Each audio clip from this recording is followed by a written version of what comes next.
नमस्कार, आपण पाहत आहात खानदेश दर्पण 24/7। जय भवानी, जय शिवाजी, छत्रपती शिवाजी महाराज की जय।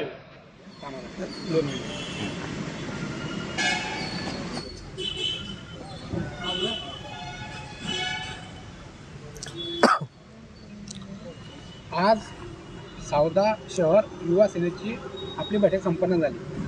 या बैठकीत काय झालं, काय निर्णय घेतले गेले याबद्दल काय माहिती द्या।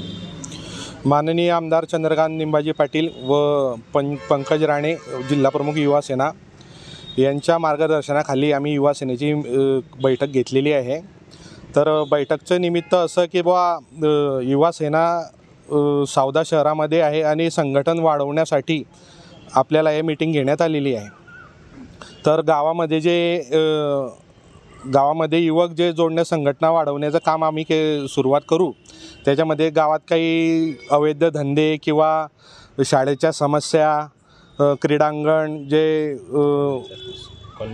कॉलनीतल्या समस्या, जे युवकांच्या ज्या समस्या आहे त्या आम्ही सॉल्व करण्यासाठी संघटन वाढवत आहे।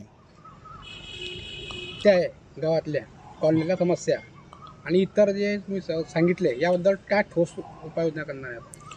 ठोस उपाययोजना आता आम्ही बैठकमध्ये त्याची प्राथमिक चर्चा केलेली आहे। त्याबद्दल जे आमदार साहेबांमार्फत किंवा जे अधिकारी असतील वरिष्ठ त्यांना निवेदन देऊन ते आम्ही ठरवू आता पुढे काय करायचं ते। काही कार्यकारिणी नवीन घोषित वगैरे नवीन कार्यकारिणीसाठी आता आम्ही नावं घेतलेले आहेत। पुढे आता ते आम्ही आमचे जिल्हाप्रमुख ते जाहीर करतील पत्रकाद्वारे आणि ते शहरामध्ये सर्वांना कळेल। गणेश बोल। सावध्यातले काही अवैध धंदे आहे याच्याबद्दल की उपाययोजना करणे म्हणजे कसे की हे धंदे कशा प्रकारे बंद करता येईल किंवा याच्यावरती काय शासनाला आपल्याला निवेदन वगैरे किंवा काय गोष्टी करता येतील। अवैध धंदे म्हटले म्हणजे तुमचं अवैध दारू आहे की जी काही हॉटेलवरती म्हणा काही याच्यावरती विकली जाते की पन्नी वगैरे असते काही असते, ह्या गोष्टी विकल्या जातात। त्याच्यामुळे युवकांचं नुकसान आहे। भरपूरशा आपल्या गावातले काही केसेस आहेत की त्या 30, 35, 40 वर्षाचे मुलं त्या पन्नीच्या दारू पिण्यामुळे वारले किंवा काही झालं। त्याच्यानंतर तुमचे सट्टापत्त्याचे काही क्लब वगैरे काही चालू आहेत सावध्यामध्ये, ते त्याच्यावरती काय करता येईल। त्याच्यामध्ये युवक जो असतो आपला 200-300 रुपये रोजानं जातो तिथं, त्याच्यानंतर संध्याकाळल्यानंतर तिथे पत्ता खेळायला जातो। 200-300 रुपये काय त्याचे काही जमलेले असते हप्ताभराची, तिथं तो कमाई उडून येऊन जातो। मग घरी त्याच्या बाकीच्या गोष्टी असतात। मग त्याच्यामुळे असं होतं की रोजगाराची त्याचे जे साधन असतं त्याच्यातले तो भरपूरचे पैसे तिकडे खर्च करून टाकतो। मग त्याला घरी खर्च करायला पैसे नसतात, बाकीच्या घरचे भांडणतंटे होतात, त्याच्यातनं बाकीच्या वेगळ्या गोष्टी चोरी वगैरे बाकीच्या गोष्टी या, कारण तो जो वर्ग असतो जाणारा एकदम लो क्लासचा वर्ग असतो। तर याच्यामुळे त्यांना अडचणी येतात आणि बाकीच्या ज्या काही समाजकंटक गोष्टी होतात त्याच्यामार्फत होत असतात। तर युवकांच्या गोष्टी होऊ नये म्हणून याच्याबद्दल आम्ही प्राथमिक चर्चा केली आहे फक्त। आता त्याच्यानंतर अजून एक पुढे मीटिंग होईल की याच्याबद्दल काय करता येईल, की साहेबांना निवेदन वगैरे किंवा एसपींना निवेदन वगैरे द्यायचं का काय करायचं कसं करायचं या गोष्टी आम्ही पुढे जाऊन ठरवू।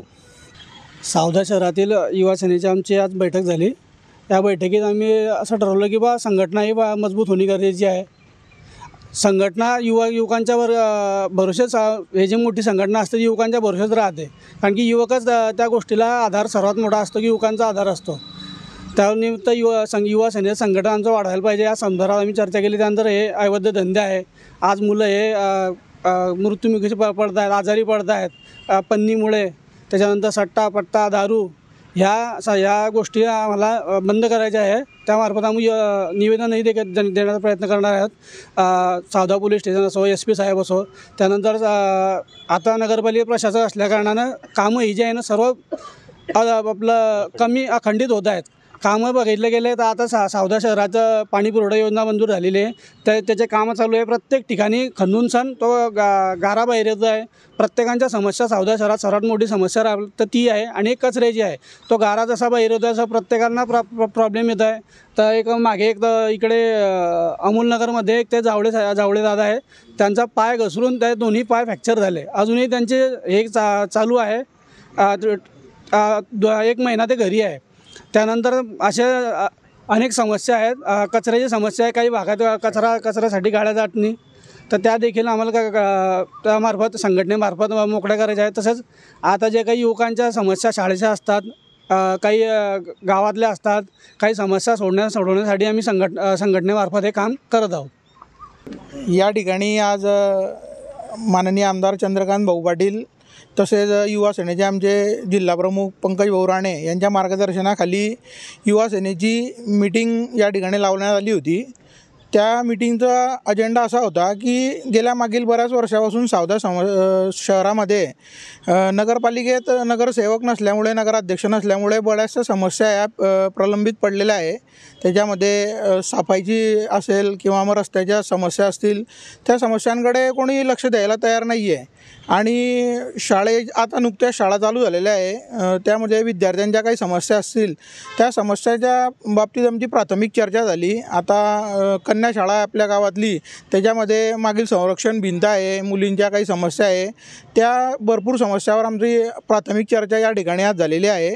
तर येत्या काही दिवसात युवा सेनेमार्फत प्रत्येक समस्या ही क्रमाक्रमाने सोडवण्यात येईल आणि प्रत्येक समस्या आम्ही आमदारामार्फत म्हणा किंवा जिल्हाप्रमुखांमार्फत किंवा मग आपल्या सरकारच्या मार्फत ज्या काही आमच्या मार्फत सोडवल्या जातील त्या सोडवण्याचा आम्ही प्रयत्न करणार आहोत, अशी प्राथमिक चर्चा आज या ठिकाणी झाली. अशाच ताज्या बातम्यांसाठी पाहत रहा खान्देश दर्पण 24/7. आजच आपले चॅनल लाईक व सबस्क्राईब